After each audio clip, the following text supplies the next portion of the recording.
Hey guys, welcome back to Sci-Finatics. I'm Nick. And I'm David, and we're talking today about the first 60th anniversary special titled The Star Beast. Now, my knowledge of Doctor Who isn't as good as David's. David has watched every single episode of Doctor Who. He's a much bigger Doctor Who aficionado than I am, so I thought I'd bring him in today to fill in the gaps. I watched all of the David Tennant Doctor Who, so that was my very favourite Doctor Who, but I haven't necessarily watched all of the other ones as well. So David is going to fill some of those gaps in my knowledge, because his knowledge of Doctor Who in that regard is far more comprehensive than mine. So hence bringing David on to be part of the review today. I love David Tennant as Doctor Who. He was by far my favourite Doctor of all of the Doctors, and it was really great to see him back in the role for this special episode. I thought it was a refreshing change, certainly a new direction that's coming into Who now. We've had essentially 3 Doctors now that have gone on since 10 as he was known, I guess, when we had David Tennant in his first incarnation. Now he's back for a second steering of the helm of being a Time Lord, and also a bit of a setup to Ncuti Gatwa, who's going to take on the 15th incarnation of this inimitable Time Lord. So we first off had the recap. Now I kind of found this recap a little odd, because I kind of expected the recap would be the usual way that recaps are done in TV series, which is essentially they show clips of past episodes with voiceover explaining parts of the history of the show which we need to know before we watch this episode to fill us in on all of the blanks. But they did it as a piece to camera with David Tennant talking right down the barrel of the camera, and also Catherine Tate as Donna Noble doing the same thing, talking to the audience directly down the barrel.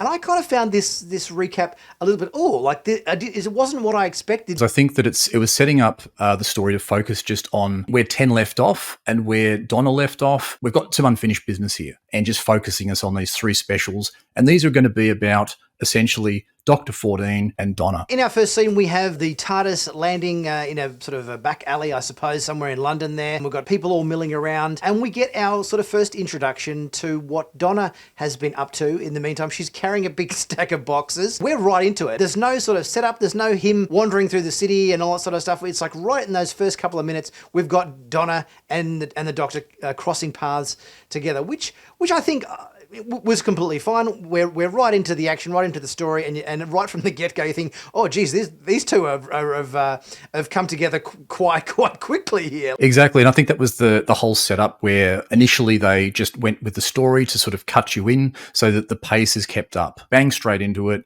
no trimmings, just get right into the content. And I think they did that rather successfully. And before long, we are introduced to not only Donna, but her daughter Rose, obviously named after Billie Piper's character there. That was a really nice homage to name Donna's daughter after the Billie Piper character, who was obviously held a special place, I think, in the 10th Doctor's heart. It was nice to see, I guess, David Tennant's Dr. 14 meet Donna and takes the box off and, oh, hello, I shouldn't be meeting you.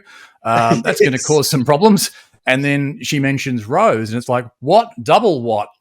So it was really interesting to see that reaction from Tennant initially. I think it was really well played. Before long, we have the spaceship crash, or what we think is a spaceship crashing on Earth there, with everybody, filming it with their cell phones and everything. We obviously get the Doctor hopping in a cab to go to the site of the spaceship, and coincidentally speaking, Donna's husband, Sean, is the cab driver, by coincidence, happens to show up right at this time to introduce his character to the episode. We saw him a couple of times in the previous episodes, didn't we, David, in terms of Donna getting married and all that sort of stuff. So we have seen this character before. We saw him in The End of Time when they were wrapping that episode up. I loved the line from Donna when she was talking to the Doctor and just sort of checking out his appearance, and sort of said, men wearing sort of skinny suits or whatever, you're only allowed to do that up to the age of 35. I did love that line, and I thought I did laugh out loud, just at sort of, because obviously when David Tennant played the Doctor initially, he probably was closer to that sort of age group. I thought that was kind of cute, the fact that she's sort of saying, hey, you got away with wearing these clothes when you were kind of, maybe 35, but now, I mean, how old is David Tennant now? Early 50s. Donna's got a bit of a sharp tongue when it comes to these sorts of things. She doesn't mince words. She just speaks her mind, whether that offends or not. But I thought, yeah, it was good. But But I do think he does get away with it. He's got a certain unique style, but it was also a good way to sort of address gently the fact that there is a bit of a difference with Dr. 14 versus Dr. 10. We're not just sort of pretending it's just the day after, for example. So it's about now we find out that the lottery ticket that the doctor gave to Wilf to give to Donna, which obviously was, millions of dollars in prize money, was given away to charity. And it's like, okay, they used some of the money to... They bought their house. The rest was all given away to charity, which is kind of, an interesting course of events. It was crazy. I mean, £166 million, seriously. It left them struggling. I mean, even Rose was having to do some Etsy-type craft work on the internet, trading with people in Dubai to get some of the money into the family household.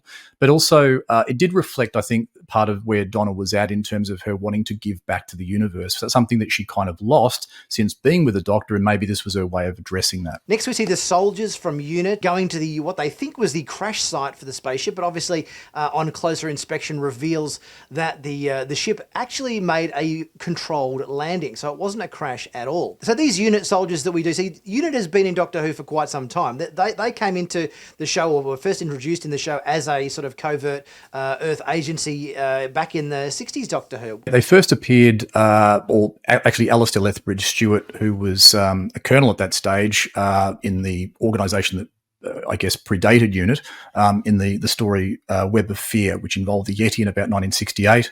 And then they formally came into being with The Invasion, which was a Cyberman story back in the Troughton era. So the look of the UNIT soldiers in this episode has had a bit of a revamp, a bit of a redesign in terms of their appearance. David, what did you think the UNIT soldiers looked like in this episode? They've had a bit of a beef up, I guess, from being a bit of a paramilitary group to, they've got more body armor on, they've got different helmet designs. It kind of left me leaving a bit of a thought in my mind that they look like the troopers from Spaceballs. I had to get that image out of my mind for a little bit, and then I got used to it. But they definitely, yes, Spaceballs with machine guns. But yeah, it was interesting. The Doctor also avoided having an initial contact with Unit 2. He kind of entered the factory a bit on the down low. He didn't want to make his presence known as he kind of would. He'd sort of normally, bold up there and flash his card or, say, I'm the Doctor and all this sort of stuff. But that didn't sort of happen so much. It was more of a case of a bit of a covert intrusion into that warehouse to start with, or that factory. His infiltration was very stealthily done. He tends to go in a bit more guns blazing in terms of using, whether it's the psychic paper or the sonic screwdriver to kind of, just sort of push his way through in circumstances. But I don't think we tend to see him being quite so covert from past adventures. Next, we get the introduction to one of the leaders of UNIT, which is Shirley Ann Bingham, the lady in the wheelchair. I did kind of think during the scene here where she's introduced, they couldn't have picked a worse environment to establish someone who is in a wheelchair, where they've actually arrived at like a steel foundry with like gantries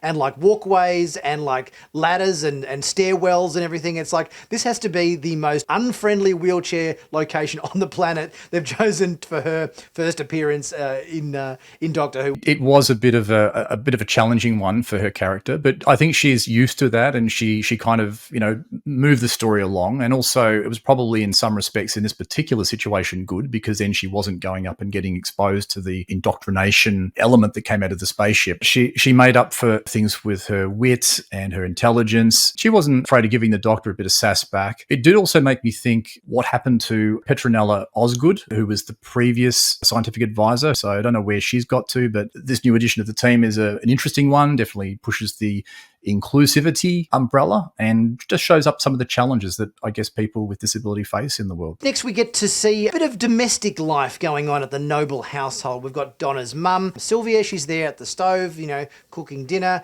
Well, we get a bit of dialogue between her and Donna, just about how Donna's been feeling, what she's been missing in her life, all those sorts of things that we know, probably playing on her subconscious and all that sort of stuff from having her mind wiped previously by the Doctor. Yeah, I think Russell T Davies likes to spend a lot of time with the characters and the companions and the way they fit in with their families and things. And I think that's really good. We saw that a lot with, say, Billie Piper, or Rose that is, and her family, and some of the other characters as well, some of the other companions, which is really good. It was also probably a bit of a noticeable gap with Wolf not being there. I was expecting to see him. I think we'll probably see him maybe in one of the other 2 stories, probably the 3rd one, but he was definitely a noticeable absence from that family atmosphere. He does bring a definite connection between the audience and the Doctor, and he's quite an endearable character. He's also had quite an impact on the series. I mean, he was sort of indirectly responsible for Doctor Incarnation 10's death in the radiation booth. Yeah, as you say, the bromance between the Doctor and Wolf's always been, a really strong one, and hopefully he got to record,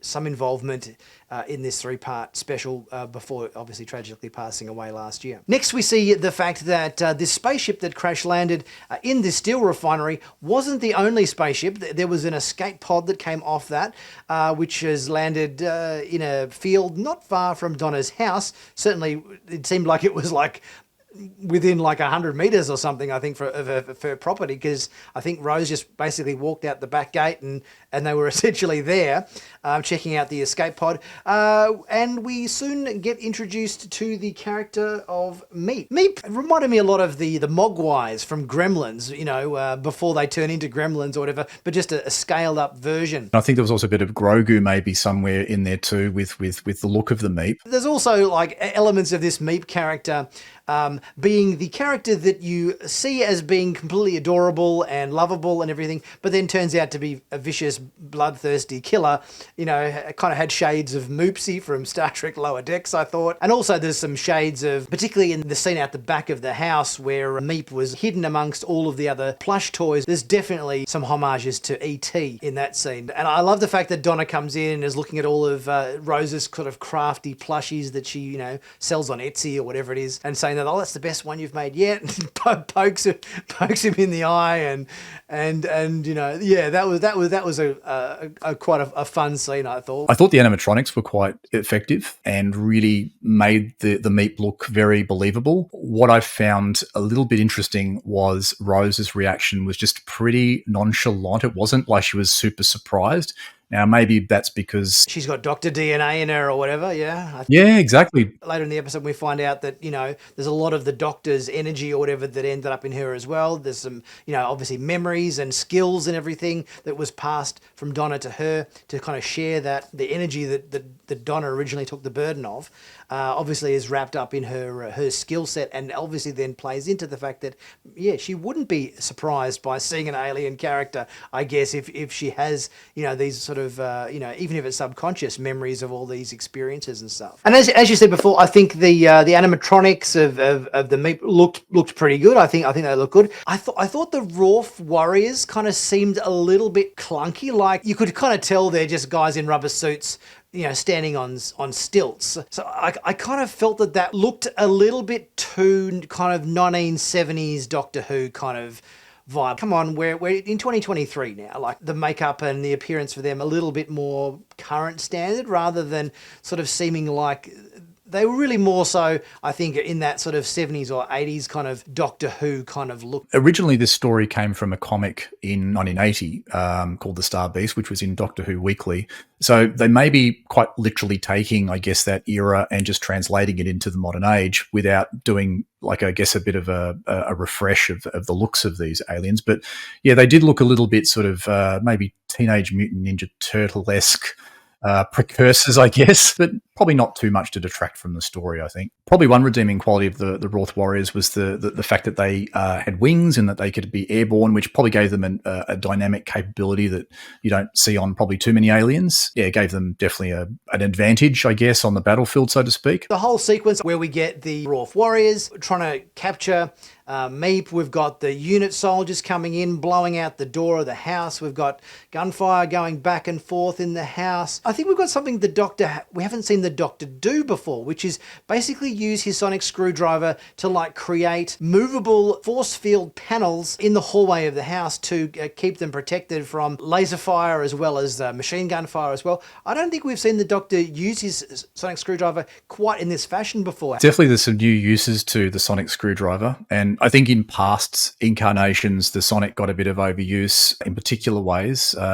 Jodie Whittaker as Doctor 13 tended to use it more of a scanner, which saw a lot of that being a lot of wand waving, if I could put it that way. You had a little bit of Harry Potter-esque with some of Matt Smith, and even a little bit to David Tennant previously. But these were some new capabilities. It was kind of like a virtual tablet.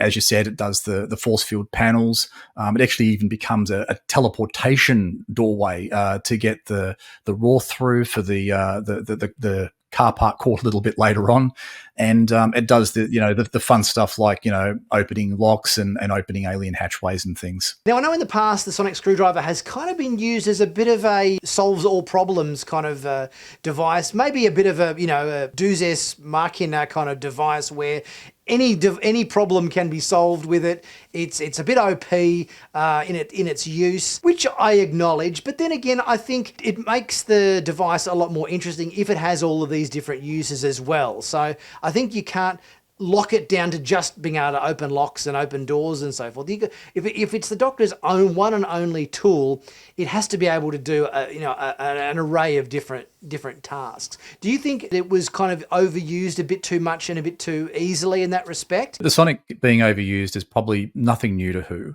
It definitely did occur during the classic era, and I think it has crept in a lot since probably the later part of David Tennant's doctoring, and Matt Smith was using it like Harry Potter, where it's a magic wand, and I think going through to Jodie Whittaker, it became kind of like an extension of her arm, where it's like a scanning device, and you get used to it. But I understand on one side it drives the plot forward, which is good, and you need that, particularly in the more modern productions of Doctor Who, where the audience doesn't have the same patience level for maybe more mature audiences. But at the same time, you also want the Doctor to think their way out of situations, not just always rely on this sonic screwdriver device. I think it's a fine line between how many sort of fancy functions it can perform without just being a get-out-of-jail-free card in every single scenario. In the midst of this whole battle sequence, I'm kind of watching it, and as the family and the Doctor and everything is escaping in the car, and the car's being hit by energy blasts that are just sort of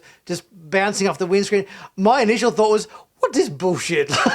It's like you're seeing these energy weapons hitting this car. It's like they're not even doing any damage or scratching. I was totally ready to rip on this like 100%, and it's not inflicting any damage whatsoever. And then obviously within 5 minutes later, we find out it's all a bit of a ruse, and that who we thought was the baddies are in fact the goodies, and who we thought were the goodies are in fact the baddies. When we got to, I guess, the underground car park courtroom scene, that was probably where we found out what was going on, and it was quite interesting to see Dr. 14 don the old wig and start like a quasi courtroom with the Meep and the Wrath Warriors, which was quite interesting. And I think they did a really good job with the Meep in terms of how do you take something that has to look completely adorable, cute, and lovable, and turn it into something that looks quite scary and horrifying. And I think that the changes to the appearance of the Meep, when obviously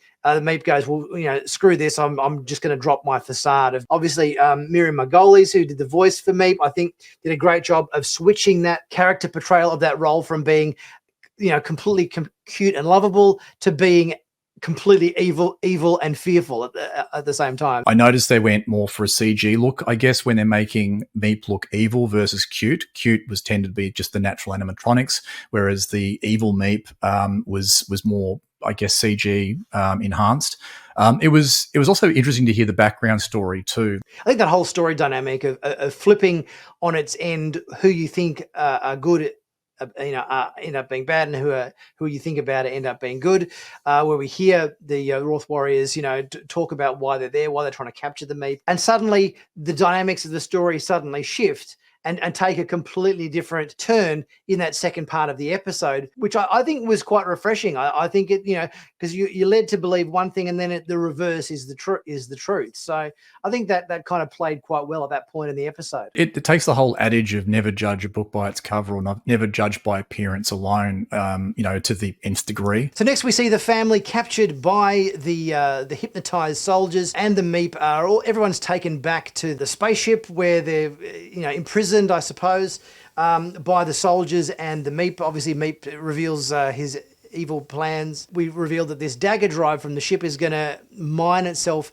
into the Earth or whatever, basically cause catastrophic damage to London and everything, and essentially wipe out the whole city if it's able to drill into the Earth with this propulsion drive that it's got. Now, the dagger drive system doesn't seem to be the most environmentally conscious propulsion system out there. If you're going to blast approximately 15 kilometers away in a circular direction of your launch site, I don't know who developed that drive, but it just seems to be someone's a bit on the dodgy side to really sort of develop a propulsion system that does that. Is it a propulsion system or is it a friggin' weapon? Surely, even if you developed this technology on your own planet before you went out to conquer races, and that it needs to destroy a 15-kilometre square area of your planet in order just to take off, surely somebody should have vetoed this as a concept before it even got off the drawing board. It's more like a weapon of mass destruction than an actual propulsion device. Yeah, I also like the fact that the Meep would also channel a bit of inner Sontaran there by going,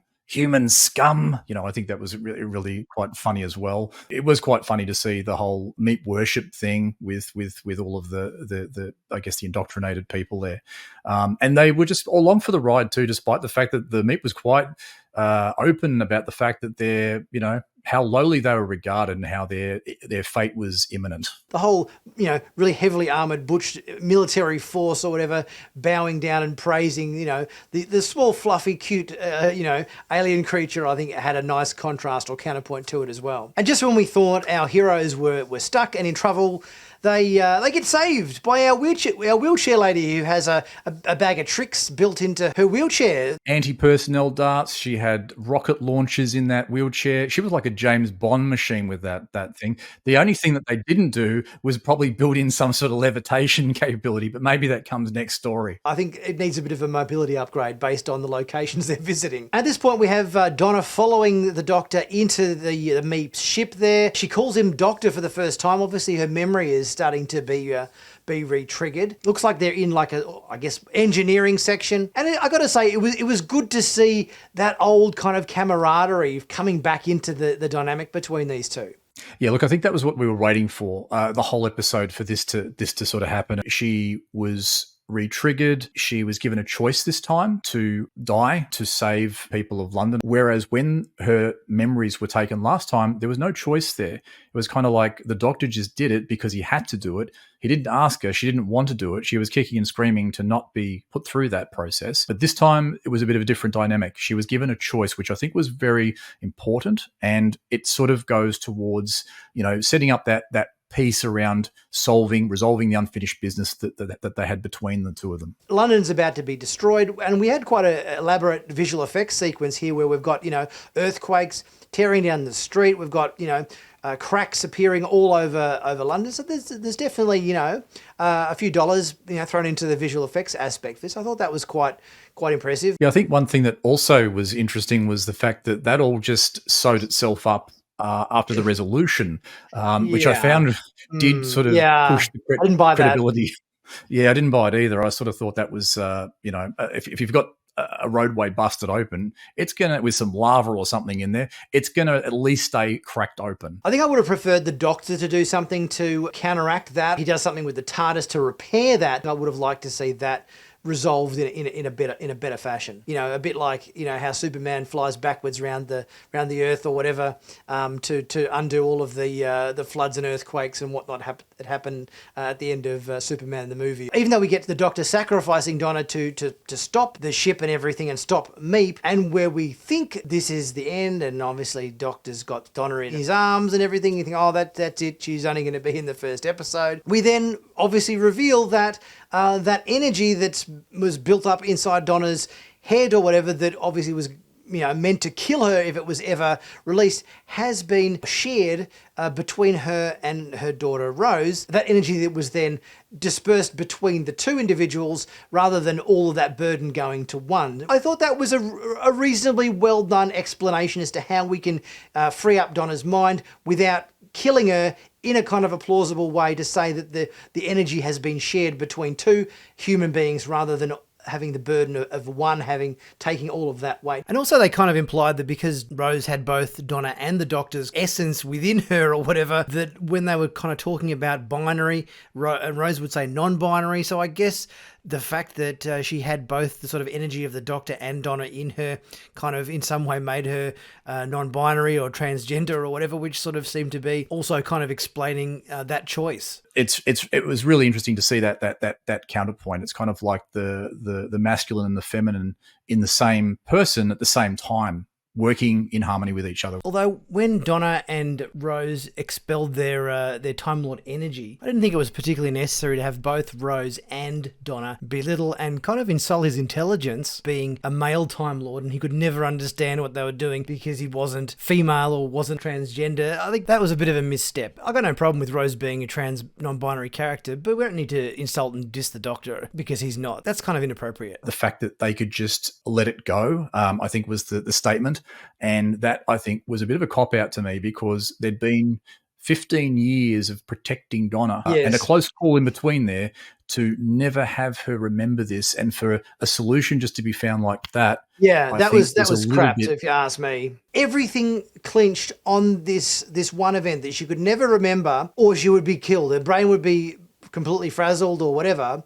And then, as you say at the end, for them to just go, oh, yes, we can just release this energy whenever we like. Release the energy, away it goes. Well, as you said, if this is the case, then why couldn't have she done that at any particular time? That undermined everything that had been previously set up to Donna having this issue in the first place. That was a little bit of a letdown. Does it dampen the episode for me? No, but I think it could have been handled a lot better, that particular aspect. Obviously, Meep is defeated. He's ejected from the spacecraft and captured by the Roth warriors or whatever. But just before he gets beamed away or whatever to go and face his punishment, there's a bit of foreboding there where he kind of makes reference to the boss and how the boss isn't going to be particularly happy about this, which implies the Meep has been working with somebody even higher up, which I'm kind of assuming is going to be Neil Patrick Harris's character of the Toymaker. Yeah, look, it was quite cryptic, and I think that's probably where the obvious direction lies. I guess the character of the Meep being kind of a little bit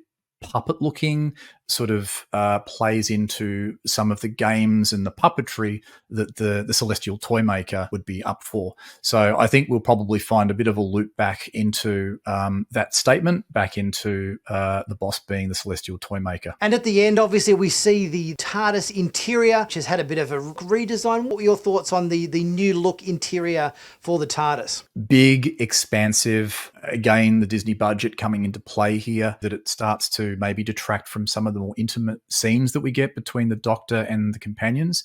But then you've also got like what look like a lot of corridors and doors to other sections of the TARDIS where you could perhaps have those conversations. Yeah, it looks cool, but I'm thinking there seem to be a lot of walkways and gantries that are sort of seem to be somewhat unnecessary. There's a lot of, as you say, good to see the extra doors and everything, which obviously lead to other sections or rooms and everything.